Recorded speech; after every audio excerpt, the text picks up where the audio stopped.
Good morning. It is Monday morning, 10 o'clock, at least here on the East Coast. I'm joined today by the wonderful Tammy Alvarez, all the way from Belize. She is enjoying the weather that we are all hoping for here on the East Coast. So, welcome, Tammy, for joining our conversation at the Dutch Mentor Monday morning chat. Yes, thanks, Walter, for inviting me. It's even earlier here. We're 2 hours behind you in sunny Belize, so it's absolutely a good start to the week. So thank you so much for the invite. You're quite welcome. And now up front, apologize for two things. If you hear me sniffle from time to time, I was the unlucky one to be struck down by COVID, although I'm at the back end of it and feeling already much better. Tammy, who works from Belize and has a worldwide audience, her bandwidth from time to time leaves her face in peculiar frozen ways of looking at her. But trust me, whatever comes from her has provided me certainly lots of energy in the past, and I look forward to our conversation today. And I hope the audience will enjoy this as well. So, as Tammy and I have been talking about, I primarily work in the healthcare industry and startups, and certainly we have seen a significant movement during COVID and still ongoing of people who are getting burned out Mhm. and looking to transition away from healthcare. And it's almost like a million people who are leaving healthcare and going elsewhere. Tammy occupies a slightly different space than I do, but I would love to hear from you. What have your clients been talking about? What are you seeing? What are the reasons behind it? Yeah, Walter, it's a great question. And I think this is pervasive throughout all industries. COVID, for frontline workers has given them a perspective that you know best, in terms of working with your clients. But for those non frontline workers, what COVID's given us an opportunity to do is rethink and redefine success. And instead of getting on that hamster wheel and just not knowing where you're even going, you're just doing things because that's what you're supposed to do. And that's the career track you're supposed to take, and all of these things. When you finally remove all the distractions and you finally remove all the fun things in your life, like concerts and all that, and you're left with work, and you look at it, you're like, is this it? And so many of my clients that mostly are in, financial services or other STEM related industries are wanting more for themselves. And and how they define more, how they define different is changing the landscape of the employment situation globally, right? So, and we're seeing a lot of it here in the States. Yeah, very interesting. I think that in the healthcare industry, although we are not by nature an hybrid workforce, right, we have to be where the action takes place. I do hear people who have been working on a hybrid or full time remote who really don't want to go back. And for the reasons that you just stated, that they kind of enjoy being at home with the dogs and with their children and And the and being kids able to and have their that spouses. flexibility. Yeah. Yes, and so I think we as leaders have to show great agility in order to provide the workforce and the workplace setting that really is intrinsic to the person who you need, right? The right person, right role in order to be able to move the business forward. So, what are you advising? What are you talking to your clients about on how to best position themselves as they go out and maybe look for a new job? Taking those new critical, needs into account. Yeah. And it's interesting because last summer we launched the Remote Career Revolution, which was really designed for these people who have been crushing it at home for the past 18 months and doing a great job. Company performance is probably, better than it had been in years. And then they're getting called back because it doesn't work. And so there's a lot of frustration that was built up from that. So we launched that, and then Omicron hit and everybody went back home, right? So we're bringing that back out again now because this is a big topic. But I think the biggest piece of advice I can give people who are thinking about wanting to work remote or wanting to change in any way, whether it's hybrid, if you live in an apartment in Manhattan this big, then you definitely want to go to the office every day. So for me, it's about choice. It's about you having the ability to choose what's best for you, and then having the organization that you work for have the proper infrastructure in place to support whatever's important. And the only way to do this well that I found is to completely change how you think about managing your career. And when you start to treat your career like a business And when you start to get into that CEO mindset, because you are the CEO of Walter Incorporated, and during my career as the CEO of Tammy Inc., and you start to think about what are the things that are important to me instead of the other way around. So many people are worried about, will they want me? How do I fit into the culture? How do I do all of these things? And then you end up in a place that doesn't fit your authentic style. And that means you're never going to show up as your best self. And so when you start to really look introspectively and put yourself first without any guilt or anything, it requires some thinking because we're not used to Mm, doing it. But when you do that and you're like, here are the situations that really light me up. Here are the moments where I am jumping out of bed, ready to go, excited to kill the day. And how different would your life and your career life be if every day felt like that? And so, whether you're looking for remote work, whether you're looking for just a job that lights you up because these soul crushing Mondays have to end, and that pit in your stomach, like if you got a pit in your stomach last night because Monday was coming, you need a change. No question. Life doesn't have to be that way. And, specifically in terms of the remote work, there are different skills that they're looking for. And so you want to make sure that you are able to have the right tech.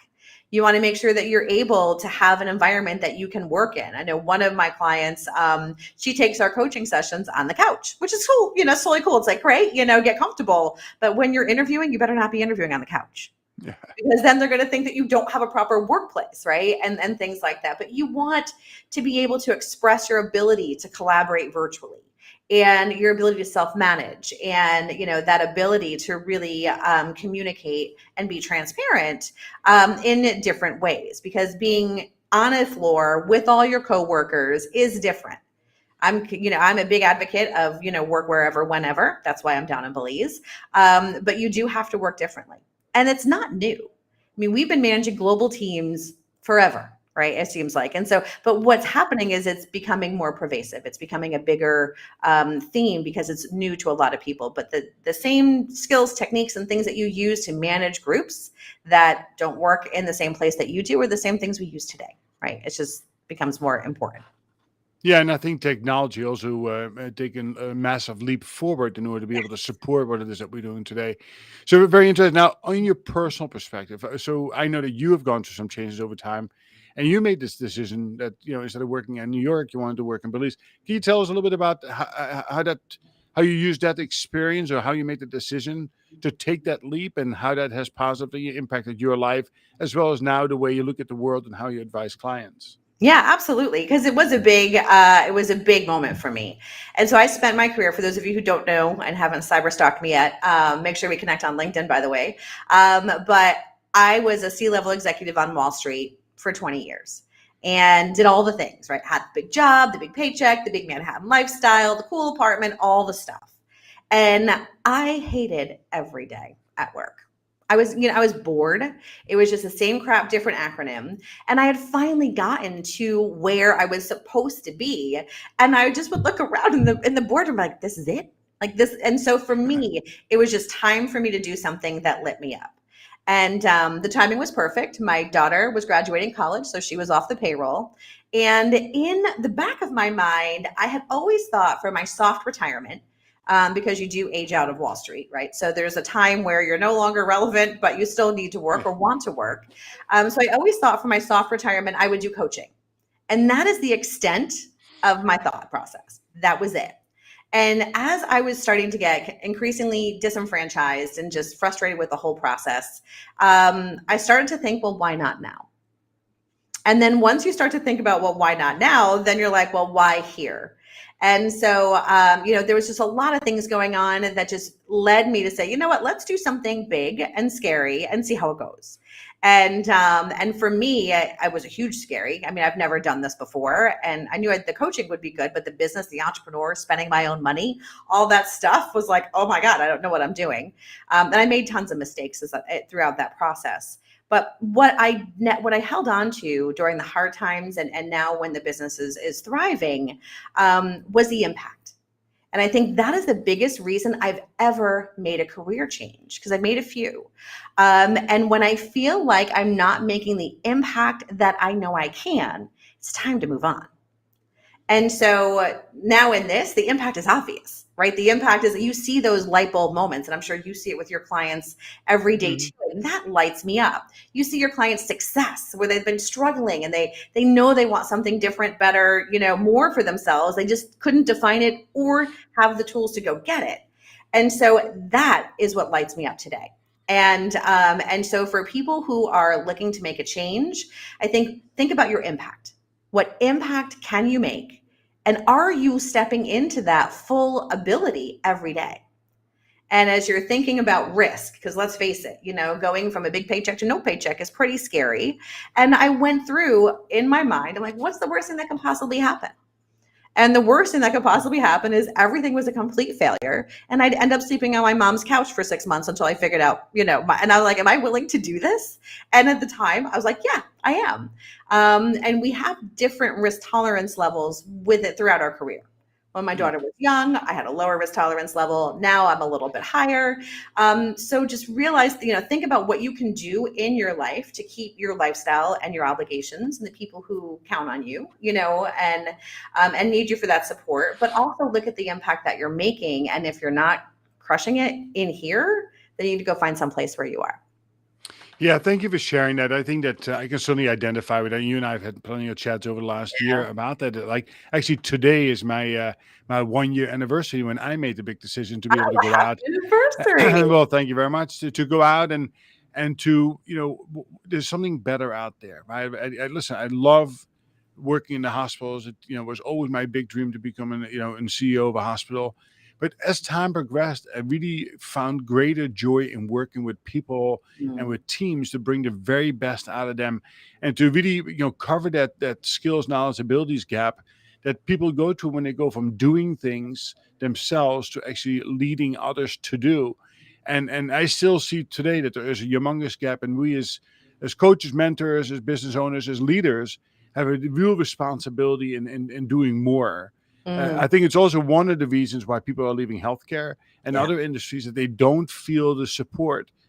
Listen, I work for profit and we're not for profit in public health, and to me, safety, quality, engagement, growth are the number one, two, three, four.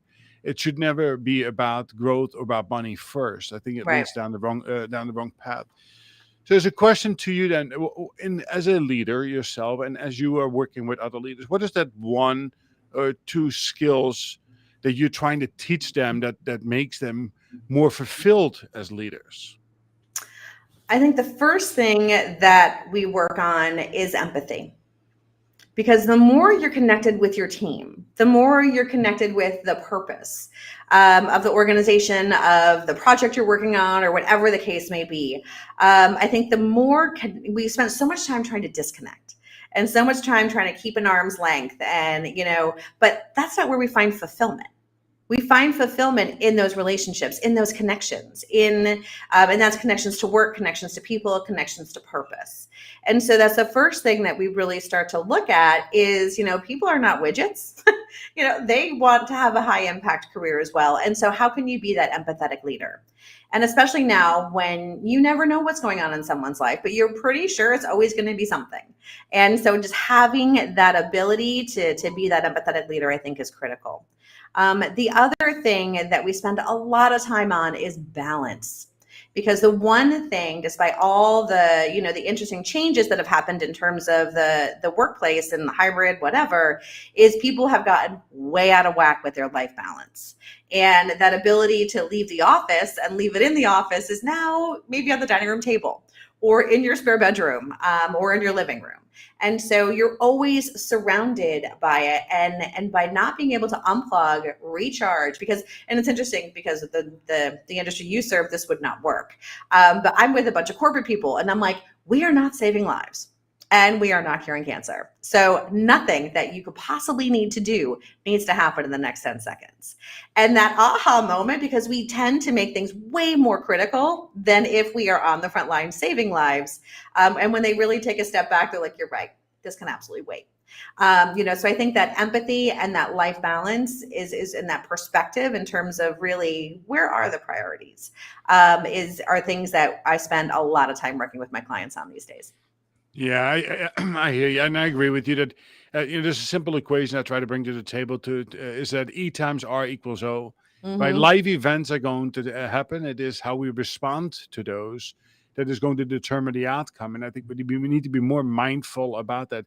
And even in healthcare, where lives are on the line, there's a difference between reacting and responding. Reacting is just doing it as an impulse. Responding can take a nanosecond of processing information to make sure that you take the right approach to something. The other thing is that about work-life balance. That's a word that's often too often used. I really think that the four pillars that we need to continuously be in tune with is our spiritual, physical, mental, and relationship wellness. Because if those four, legs to a stool are uneven, unbalanced, Mm-hmm. you're going to tip over. And if you don't maintain those on a regular basis, it's going to cause you to be ineffective in life, both at home and at work. And that leads then really to what I see as one of the core responsibilities of a leader is to get the people to know as individuals. It is when you get to know them as individuals, when you can be more empathetic, you can get a deeper understanding of what their intrinsic values are. What is it that they need from you, albeit hear me, challenge me, appreciate me, love me, but it is to the individual, not to the whole group. This Sir Richard Branson has this advertisement out. He said, I lead the people the way I want to be led. Well, in essence, that is good, but that is really not the right thing. To me, he's missing the point is that, and he has a wonderful company. I think we need to lead the people the way they want to. The platinum Love the rule, right? people We the talked way about. they want to be loved. And that is a big difference, right? It misses the point if you impose your way, your view. I had a very interesting lady who came and spoke to us, Katina Andreessen, and I won't garble her last name. She was from UK, and we did a lecture on Friday at Lunch and Learn about the globalizing our leadership skills Mm-hmm. and taking into account the difference in our values, the difference in how we interpret space and time, and these all become very, very important as part of bringing that empathy forward, bringing in that understanding, and being able to lead groups with diverse background, different cultures to a much higher level of performance. Yeah. Now, I believe that measurement is really, really important part of growth. What is your viewpoint on measuring performance, or how do you set that expectation with your clients? In terms of what kind of performance? Because I think Measuring it's all the things. yeah, so it is about, my simple slogan is that if you measure performance, performance will improve. In other Mm-hmm. words, if you say I'm going to do it but you don't perform, you don't manage it, that we don't have the behavior to actually follow through. But if you measure it on a daily basis, it Mm-hmm. actually performance will accelerate. How do Yeah. you interpret that, and how do you talk to your clients about that stuff? I well, just for fun, right? What we do is we create a heat map and we talk through what are the top 5 things that are important to you in terms of performance. And that's personal life, professional life, philanthropic, all the things that go into making us, who we are and what's important to us. And then every day, then they just give themselves a score, whether it's 1, 2, 3, whether it's 1 through 10, however granular they want to get. But then at the end of each week, at each month, each quarter, you can really look at your own personal performance in terms of a heat map and see, are you red, yellow, green, and where are those areas? And I was talking to a colleague a few months ago, and she brought up something that I thought was really interesting. And getting back to the whole life balance thing, because unfortunately, I think when we talk about balance, it's an unattainable aspiration because nothing is ever in balance, but things are in a rhythm. And so Hmm. she talks about things in terms of life rhythm. So sometimes work is a priority because there's burning bridges, there's things going on. Other times, family is a priority. And other times, we're our own priority. And so as long as you're looking at that rhythm and really understanding that things do ebb and flow, and it's not like I've got 10 hours here, 5 hours here, 3 hours here, and if that's every day, then we're good. Then that really does give us that enrichment, that fulfillment, and that calm that we need. So a lot of that stuff builds into, their own private and personal heat maps to where they can look and say, how am I doing on this? And I do that for myself too. Hmm. But I go a little bit more extreme in terms of I track how much sleep I'm getting. I, put a numeric score on my energy level during the day. Because we're the only engine to fuel our careers, our lives. And so if that engine isn't completely tuned, we're never going to get the top performance. And so, wellness, healthcare, self-care, all of these things are very top of mind. And a lot of people are talking about it. I don't think enough people are doing anything about it, right? Other than, yes, I know everybody's stressed out as crazy, anxiety's through the roof. And that's pretty much where the conversation stops. So for me, especially, and I'm sure you see this too, when we are coaching people who are going through some serious stuff, you can't help but get emotionally connected to that. And either, give all your energy out or you're taking some things in. So being able to okay, is this my anxiety or am I feeling anxiety because of my client? And how does that work in order to be able to really be aware of what's impacting us? And I'm not a big journaler, but a lot of people that I know are really good at it. But every now and then when how your brain kind of gets in that loop that's not productive for you, and you've got these things that are just cycling through your head, you're like, all right, write them down. And write them down word for word and then read them. And then you'll realize, okay, most of this is ridiculous. So I need to stop doing that. And some of this stuff, it's good stuff and I need to take action on it. But then take action on it so you quiet the voices and, you're able to kind of get back to your purpose. So I do agree that if you don't inspect what you expect, right, you don't get what you want. Yeah. And that applies for, as much as your scorecard, your business metrics, your KPIs and OKRs and all the things, as much as it does on our personal lives. And how are we doing to fulfill what we need and what the people who love us need from us? Excellent and very well put. So, last question then is that it is equally as important to have fun in life. So, as a leader in your previous roles, and as you now speak with your clients, how do you talk about having fun, and what do you do to have fun with your teams? You lead by example. You don't talk about fun, you have fun. And it would not be an uncommon occurrence to hear an outroar of laughter in a conference room.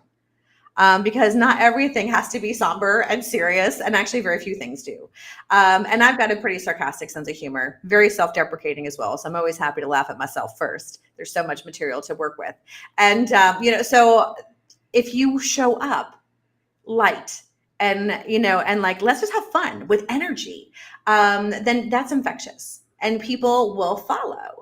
If you show up and you're down and you're serious and you only find the faults in everything, then people will follow that too. And, I did a challenge right when COVID hit, way back, it feels like 100 years ago now, because I was in a weird spot. And so I did this, energy challenge type thing with Dean Graziani and Tony Robbins and some other people. And Dean said something that really amplified for me. And what he said was, your focus is your expanse. So what you focus on will get bigger. And so if you are focusing on fun, if you are focusing on enjoyment, if you're focusing on purpose and just getting things done, then that is what will expand for you. And I found that the lighter I was in terms of how I managed my teams, the more they got done. Now, that didn't mean I was a doormat, right? Some people mistook fun for, oh, I can slack off. And then when they did, they got what they called the velvet hammer, right? And so turns out that was my nickname. I didn't even know it. But, so there was absolutely accountability. But, we had a lot of fun while we were doing it. So fun isn't something you talk about. Fun is something that you do. And as a leader, you're responsible for setting that tone. Yeah, I think that engagement is a measurement of fun, right? How relaxed people are at work and how connected they are to the work that they do. I only will add to that is I think it's important to establish that kind of a culture, that atmosphere, both internal and external. It's really important to take your teams away from the workplace from time to time, so they can get into the sun. And that could be as if you're in a building, go for a walk outside with your team and have a chat, rather than having another boring meeting in another boring empty room that is stuffy, right? It can be done on many, many different levels. All right. Any parting words of wisdom before we sign off on this Monday morning? Well, this was a great, thank you so much for inviting me. This was so much fun. I knew it would be. But I think as we go into the week and as we go into thinking about what we want for ourselves and our careers, really, I would encourage people to think about what lights you up every day. And how can you set an environment where you get to do more of the things that light you up more often? It is a pleasure always, Tammy, and you can find her, Tammy Alvarez, on LinkedIn. She is always energetic, always positive and upbeat. She offers several free programs to people who are exploring their own careers in her Career Winner Circle. I certainly have participated in that, and we support each other as we continue to go on our individual journeys to That's right. helping people and organizations. I look forward to, so this will be our regular Monday morning chat. Our next week, we will have David Dessinger. He is a retired captain in fire department who is a master meditator. He will be talking about relaxation and stress management in the workplace, as well as a really phenomenal musician. So look forward to our chat. In the near future, we have Paul McGuire, a well-known healthcare leader, and Jason Tenzer and Bob Cooper coming up as well. So if you are interested in being on the morning chat, by all means, let me know. Send me an email at the Dutch mentor at gmail.com. You can always find me on LinkedIn, Instagram, or Facebook. Reach out to me. I would love to have a conversation. With that said, Tammy, thank you very much for your My wonderful pleasure. morning. Enjoy the weather. Someday I'll have to come visit you. The door's always open. So come on down. Thank you very much. Have a Thanks. great day, everybody, and appreciate the energy. Take care, everybody.